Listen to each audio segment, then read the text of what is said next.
두 분의 전문가와 함께 개장 공략을 해보도록 하겠습니다. 정경민 IBK 투자증권 분당센터 팀장, 김성훈 KM 파트너스 대표 함께합니다. 안녕하십니까? 네, 안녕하세요. 네. 저희가 오늘은 주식시장 얘기를 많이 하고 저도 작전에서 다뤘지만 언론은 지금 모든 언론사가 여기 회사의 주총에 초점을 맞춥니다. 더본코리아고요. 백종원 대표가 나올지 안 나올지가 지금 계속 아직 확인은 안 된 것 같은데 지금 더본코리아 투자자의 99.89%가 손실을 보고 있다면 나오겠죠? 나올 건데 지금 농약통을 메고 주총을 참가하겠다 주주분들이 주주분들의 협박을 댓글이 해주고 있기 때문에 저 같아도 좀 두렵긴 합니다. 네. 주총에 나오기가. 근데 네. 이번 이런 사태들이 워낙에 지금 쌓여서 주주들의 불만 원성이 대단하기 때문에 저는 일단 나와야 된다고 보는데. 그렇죠. 예, 오히려 나와야 된다. 그렇죠. 나와서 이런 불씨를 조금 더 꺼트릴 만한 이런 긍정적인 뭔가를 던져줘야 그래도 주가에 좀 더 어느 정도 화답을 할 수가 있는데 네. 지금 일단 고점 대비해서 워낙에 하락률이 크고 지금 공모가 대비해서도 하락을 하고 있는 상황이고요. 네.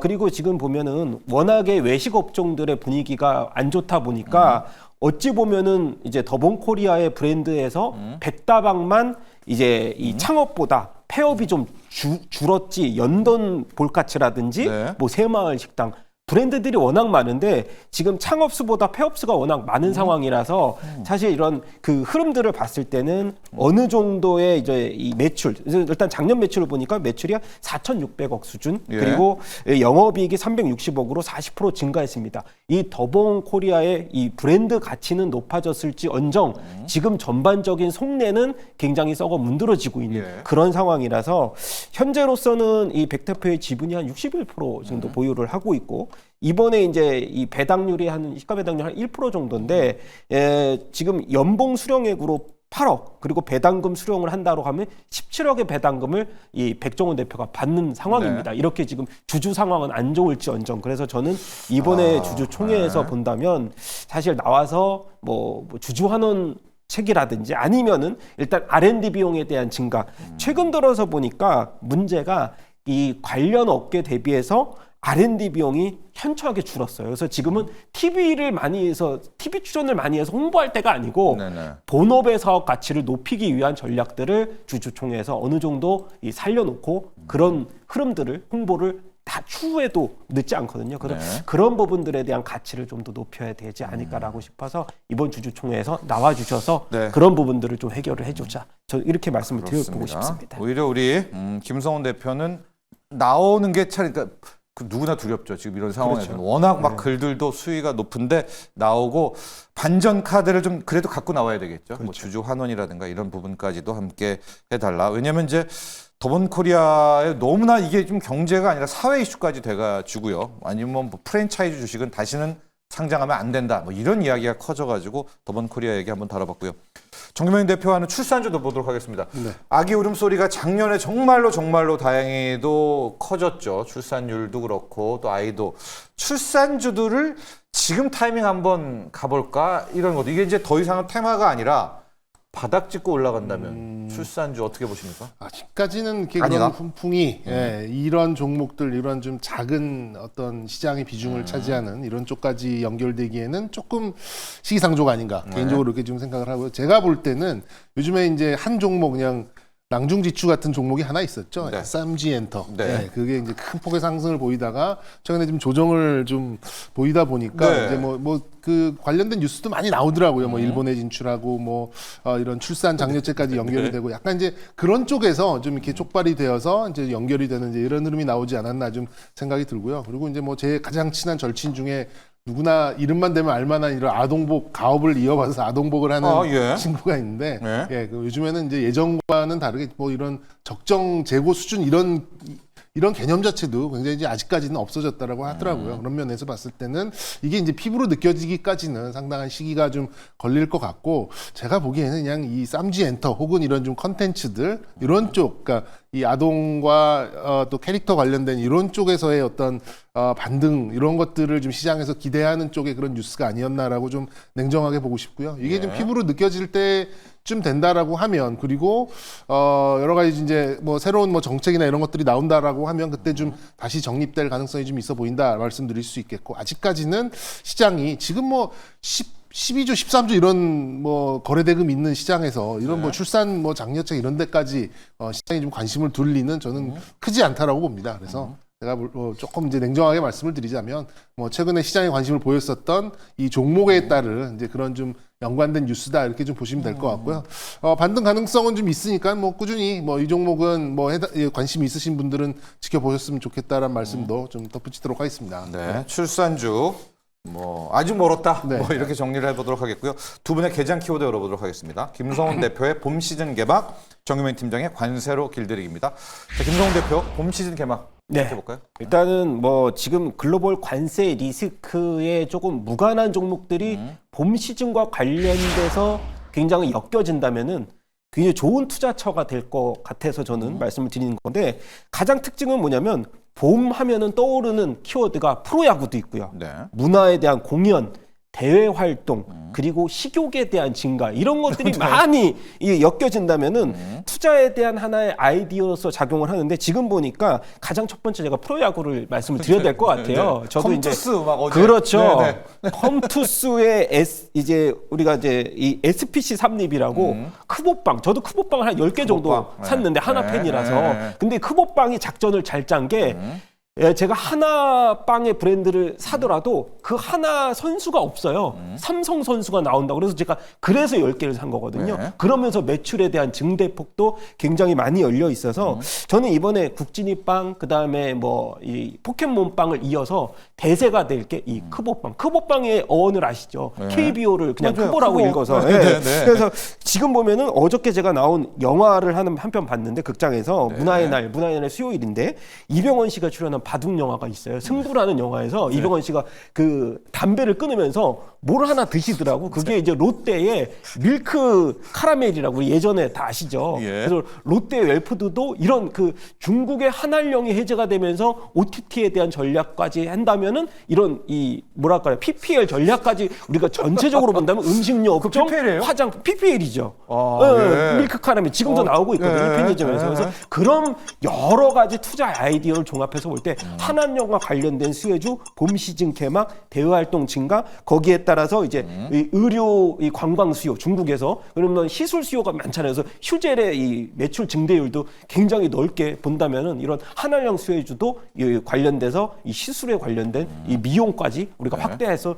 이 전반적으로 이 알겠습니다. 수혜를 받을 수가 있겠다 이렇게 말씀드리고 싶습니다. 봄 관련주 토픽 하나만 본다면 저는 큐브엔터. 큐브엔터요. 네, 왜냐하면 중국 한알령에 관련돼서 네. 본다면은 이 대외 활동, 문화 공연에 대한 증가, 거기서 큐브엔터가 아이들 소속 이제 그룹주에서 이 다문화 이 그룹이거든요. 거기서 예. 중국의 이제 그 우기라고 하는 이 예. 멤버가 있는데 최근 들어서 중국의 예능에서 활발한 활동을 보이고 있어서 알겠습니다. 한알령 해제가 된다면 거기에서 큐브엔터가 가장 탑픽으로 말씀을 드려야 될 것 같아요. 네. 예, 현재 시각 한 7분 정도 지났는데 시황을 먼저 좀 정리를 해봐야 될 것 같습니다. 코스피가 낙폭 상당히 키우고 있습니다. 지금 1.5% 정도 하락, 바로 떨어지는 급락세고요. 코스닥은 1% 넘게 또 떨어지고 있는데 삼성전자가 오늘은 지킴이 노릇을 못하고 외국인 투자자 일단 오후장까지는 봐야 될 것 같지만 일단 순매도로 시작을 했습니다. 또 하이닉스도 3%대 하락이고 한미반도체가 8만 원대가 깨져버렸습니다. 지금 7만 7천 원대까지 밀리고 있는데 그제자 기준으로 보면 지금 뭐 하이닉스, 한미반도체 대차도 많이 쌓여 있고 전반적으로 보면은요 지금 전업종이 다 파란불 sek터가 들어오고 있거든요. 2차 전지 라인도 그렇고 반도체 소부장도 그렇고 조선주 정도가 오늘은 지킴이 역할을 하고 있고요. 그밖에 뭐 바이오도 그렇고 지금 이유가 좀 보니까 아마 다음 주부터 공매도 시작되고 트럼프의 입 상호 관세도 모르겠고 우리의 정치적 불확실성도 있고 신용들을 다 거의 터는 것 같습니다. 지금 보니까 그냥 신용 일단 비투자는 일단 다 정리를 하자라고 하고 차익 실현하는 것들도 대부분 지금 빠르게 지금 차익 실현을 또 해 나가고 있는 것 같아요. 그래서 오늘의 지금 하락 나오고 있는 것은 다음 주 불확실성에 대한 대비다 이렇게 보여지고 있는데 오히려 파는 쪽이 외국인이고 개인들은 또 하고 있습니다. 관세로 길들이기인데 뭐 같이 좀 지금 시황도 보면서 갈게요. 예. 네. 오늘 뭐 특히 개인들 신용을 더 못 끌고 갈 것 같죠? 네, 당심장이 아무래도 아니니까. 네, 뭐 그런 부분도 크고 네. 오늘 이제 또 분기 배당락이죠. 예, 분기 배당락을 감안하더라도 지금 1.6% 정도의 좀 하락이 나오는데 뭐 결론으로 말씀드리면 시장은 일단 뭐 이 좀 시장에 대해서 좀 우려감에 있어서의 이제 선제적 대응이었다. 왜냐면은 거래 대금이 불과 지난주만 하더라도 안 나와도 18조, 잘 나오면 21조가 나왔는데 이번 주는 뭐 12조, 14조, 13조, 13조 이렇게 나왔다라고 하는 10조 것은 대. 그냥 예. 열중셔하고 있다라는 거예요. 예. 일단 관세가 어떻게 됐든 공매도가 어떻게 됐든 한번 지켜보고 대응을 해보자라고 그 대신 말씀 주셨듯이 B2는 조금 줄여놓고 네, 대응을 해보자. 보자. 약간, 예, 네. 이런 스탠스였기 때문에 사실 뭐 다음 주도 뭐 이렇다고 해서 급격하게 반등할 가능성은 없어 보입니다. 뭐 네. 냉철하게 좀 봤을 때. 네. 뭐 근데 트럼프가 이제 관세로 길들이려 했던 거에 대한 내용은 어쨌든 앵커께서 서두에 좀 말씀해 주셨으니까 네. 부채 규모를 컨트롤하고 나중에 이제 증시를 부양해도 늦지 늦지 않겠다. 않다. 그거죠. 뭐 이런, 예. 그런 스탠스고 뭐 그러면 당연히 이제 미국 증시와 결속력 그리고 영향력이 큰 게 뭐 IT와 자동차 아니겠습니까? 뭐 그럼 거기에 연결돼서 있는 굉장히 이제 커플링 강한 종목들은 받는 가능성이 굉장히 떨어지는 거고 그러면 이제 결론은 두 가지죠. 우리만 할 수 있는 거랑 우리가 가장 잘하는 거 네. 두 개에서 이제 틈새 종목들이 나올 가능성이 있는데 우리만 할 수 있는 게 어쨌든 이제 K자 들어가는 뭐 네. 이제 뭐 K 컬처, K 푸드도 있고요. K 방산 뭐 이런 것들 뭐 쭉쭉쭉 있는 거고 우리가 제일 잘하는 거. 그럼 이제 뭐 조선 관련된 조선이죠. 종목들 예. 이런 거. 근데 전력 설비도 저는 반등 가능성이 있지만 어쨌든 AI랑 연동성이 너무 강하기 때문에 반등의 힘은 조금 떨어질 가능성이 있어요. 그렇게 예. 본다고 하면 뭐 좀 이제 손발이 오그라들지만 맨날 그 K자 붙여서 나오는 이제 그런 섹터들 플러스 조선 정도는 4월 달에 이 공매도 시행을 지켜보고 저는 제법 반등다운 반등을 할 가능성이 좀 높다라고 좀 생각이 네. 들어서 어차피 지금 이럴 때 덤벼드시는 것보다는 같이 그냥 시장과 함께 지켜보시는 이제 그런 스탠스가 앞으로 며칠 더 필요하다라는 거 좀 강조드리고 싶습니다. 네. 관세로 길들이기. 앞서 이제 미론 보고서 얘기했는데 맥락이 통합니다. 그러니까 네. 지금 트럼프의 목적은 관세를 가지고 말 들으면은 상 주고 말 안 들으면은 관세 매겨서 재정 적자 메우고 이제 이런 전략이어서 주식이 상당 부분, 상당 기간 좀 힘들 수가 있다. 왜냐하면 이제 길들이기 과정 속에서 그쪽에서 이제 조선 방산 요런 라인인데 안타깝게도 그쪽은 또 공매도가 기다리고 있다라는 점도 함께 체크를 하시고요. 자, 아니 우리 그 전력기기를 먼저 볼게요. 김성훈 대표. 지금 현대일렉트릭이 또 어제 60일선을 깨서 오늘 좀 했는데 바로 그냥 또 밀어버리고 LS 일렉트릭부터 해서 효성중공업, 재룡전기, 전력전선, 자, 이 AI 데이터 센터의 우려, 마이크로소프트가 이 정도까지 우리가 밀어버려야 되나요? 어떻게 보십니까? 네, 일단은 뭐 중국발 AI 데이터 센터 공급 과잉의 얘기도 사실 어느 정도 이 주가에 좀 반영을 한 듯한데 저는 그래도 지금 전력 인프라 시장이 화환기를 맞았기 때문에 이런 단기적인 이 뭐 사실 언론 불확실성. 플레이 네. 뭐 이런 것에 따라서는 일부 낙차가 있을 수 있지만은 사실 뭐 탄탄한 수주한거를 흐름으로 해서 AI에 대한 당장의 매출 비중이 아직은 적기 때문에 네. 저는 지금의 하락을 좀 매수의 기회로 삼아야 되는 부분도 있지 않을까 저는 그렇게 생각이 되고요. 네. 일단 이 가성비 AI 모델을 삼아서 이 딥시크의 등장이 오히려 전력기기 국내 전력기기 업체들에게 찬물을 끼얹은 상황은 있지만은 이런 부분이 사실은 전반적인 이 고효율에 대한 저비용 고효율에 대한 이 확산세를 불러일으킨다고 장기적으로 본다면은 지금은 AI 데이터 센터 그리고 변압기에 대한 수요 그리고 이 구리 가격에 대한 상승까지 어느 정도 호재성의 이슈로 바뀔 수 있는 가능성들이 충분히 있고 일단 글로벌리하게 피어 그룹 대비해서 국내 변압기 시장이 비싸다고 보기는 좀 어렵다라는 저는 평가를 좀 더 내리고 싶고요. 그중에서 이제 아까 말씀드렸듯이 이 어느 정도의 탄탄한 수주 잔고를 대비해서 1분기 실적에 대한 기대감이 있는 HD 현대 일렉트릭 같은 경우 아니, 차트 한번 보죠. 지금 네. 보면 이 차트가 거의 무너지는 듯하게 해석할 수도 있을 것 같아가지고. 네네네. 걱정이 좀 굉장히 크신 것 같거든요. 의견도 많이 올라오고. 네, 이거 어디까지 우리가 잡아볼까요? 밑에를 잡는다면? 자, 일단은 전에 저점이 23만 원대에서 지금 전저점이 걸려 있는데 이미 차트는 사실 121선을 이탈을 하면서 무너진 상황이긴 하지만은 저는 이제 차트에 대한 흐름도 뭐 이 주봉상으로 지금 60주선에 걸려 있는 모습들을 보여주고 있지만은 추가적으로 하락을 한다면은 뭐 23만 원 근처까지도 일단 바라봐야 되는데 경기 침체 때. 저는 네. 기존에 주도되었던 뭐 조방전의 흐름이 단기적으로 수급이 좀 유동성이 반도체나 뭐 자동차 쪽은 아니지만 이미 좀 쏠려 있는 분위기, 유동성이 좀 작기 때문에 일단 단기적으로 이 하락에서 반등세에 있는 이제 네. 반도체의 일부분 쏠려 있다고 보지만은 이런 반도체 흐름들이 일정 부분 키 맞추기가 나온다라고 하면 네. 다시 한번 기존에 주도되었던 조방전의 흐름으로 나온다. 저는 그렇게 봤을 때는 주가는 뜨거울 때 사는 것보다는 차가울 때 분할 매수, 차분하게 사자 이렇게 말씀을 드려보고 싶다고 하면 지금의 흐름에서는 조금씩 분할 매수의 찬으로 한 번은 접근해 볼 수 있는 수준까지는 왔다. 그렇게 저는 생각이 되고 있어서 일단 탑픽은 HD현대일렉트릭이 4분기 일정 부분 영업망 이슈 때문에 예. 안 좋아졌기 때문에 수익 이제 실적으로 본다면 1분기에 좋아질 실적은 알겠습니다. HD현대일렉트릭이 지금 탑픽이지 않을까 네, 보고 뭐 있습니다. 가격적으로는 작년 여름 8월에 23만 원 뭐 이 정도인데 우리 김성훈 대표는 그 정도까지 갈 이슈는 아니다. 이렇게 또 판단해 주셨고요. 정유민 팀장, 한미반도체를 봐야 될 것 같습니다. 한미반도체가 8만 원도 깨지고 지금 7만 7천 원대까지 내려왔습니다. 뭐 앞서도 차트 얘기했지만 한미반도체도 글쎄요, 좀 어떤 좀 급반등을 논하기에는 힘든 자리인 것도 같고 어떤 투자 전략을 세워야 될까요? 이거 뭐 여쭤보실 줄 알았어요. 네. 그래서 준비를 좀 하셨나요? 네, 네. 뭐 준비까지는 아니고 네. 한미반도체 평소에도 지금 계속 생각하고 있고 이제 하나 비전하고 비교해놓고도 네. 이제 여러 가지 보고 있는데 결론적으로 말씀드리면 저는 시가총액 그 전저점이었던 7조를 다시 밑으로 깨진 않을 것 같다라는 말씀 좀 드리고 싶고 네. 일단 뭐 이 기업에서 이제 법인에서 이제 그 얘기해주는 가이던스 기준으로 봤을 때는 뭐 내년 내후년 다 6천억대 영업이익을 지금 내놓고 있거든요. 뭐 이건 그냥 지어낸 숫자가 아니잖아요. 네. 저는 충분히 좀 가능하다. 어느 정도 좀 확신이 있는 그런 수치라고 좀 보는데 지금 시가총액으로 보면 7조 몇 천억 정도 수준이에요. 7조 그러면 4천억입니다. 네. 전 세계에서 거의 이제 뭐 하나비전 그다음에 또 싱가포르 그 뭐죠? ASMPT인가요?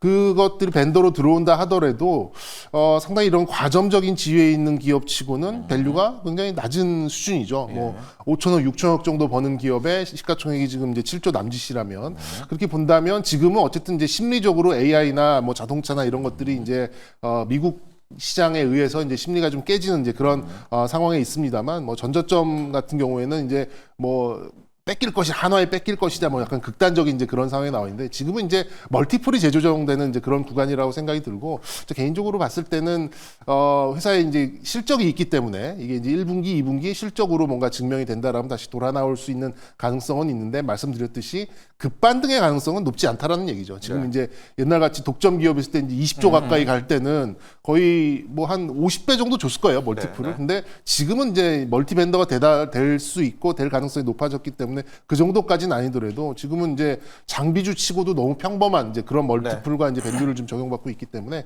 그거를 좀 돌려 세울 수 있는 거는 실적이다. 그렇게 본다면 이제 4월 한 중순 정도 되면은 불확실성에서와 뭐 이제 실적으로 증명을 하고 여러 가지 이제 시장도 좀 정신을 차린다고 한다면 다시 저는 10조대로 올라가지 않을까 이렇게 말씀드릴 수 있겠습니다. 지금 노리시는 분들도 있는데 가격으로 보면 6만 원을 그러니까 7만 원을 깨는 요때가 타점일까요? 7만 원을 안 깰 수도 깰까요? 있다. 안 깰 것 깰 같은데 저 것 같아요. 개인적으로. 요 라인 어디에선가? 네, 네. 예. 자, 한미반도체까지 분석을 해봤고